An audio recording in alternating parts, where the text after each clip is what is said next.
మా పాప 10 out of 10 ఇచ్చే శాండ్విచ్ ఇవాళ మీకు చూపిస్తున్నాను. ఇక్కడ చూసారు కదా, హోల్ వీట్ బ్రెడ్స్ 2 తీసేసుకున్నాను. ఇవాళ మా పాపే చేస్తాను అని చెప్పి ట్రై చేస్తుంది, బట్ నేను హెల్ప్ చేస్తున్నాను పక్క నుంచొని. అండ్ మధ్యలో అయితే నేను చీజ్ ఉంటుంది కదా, చీజ్ని కొంచెం కట్ చేసేసి పెట్టేసి దాని మీద జామ్ అయితే పెట్టానమాట. మీరు న్యూట్రల్ అయినా పెట్టుకోవచ్చు.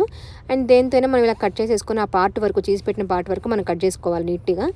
కట్ చేసుకున్న తర్వాత ఇక్కడ మనం ఎగ్ తీసుకుంటున్నాము. ఎగ్లో ఒక గార్లిక్ తురిమి పెట్టుకుంటున్నాను. మరి ఏ స్పైసెస్ కావాలని మీరు యాడ్ చేసుకోవచ్చు. నేను ఆరిగానో అండ్ కొంచెం సాల్ట్ అయితే యాడ్ చేశాను, అలా మా పాపకి ఇష్టం కాబట్టి.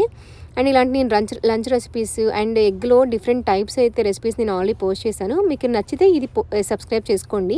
నేను ఇలాంటి రెసిపీస్ నేను మరిన్ని పోస్ట్ చేస్తాను. ఇక్కడ నేను బటర్ రాసేసి ప్యాన్కి ఒక సైడ్ కాల్చుకున్న తర్వాత ఎగ్ అయితే పోసాను అనమాట. మీరు లో ఫ్లేమ్లో కాల్చుకుంటేనే ఎగ్ మనకి పూర్తిగా ఉడుకుతుందనమాట.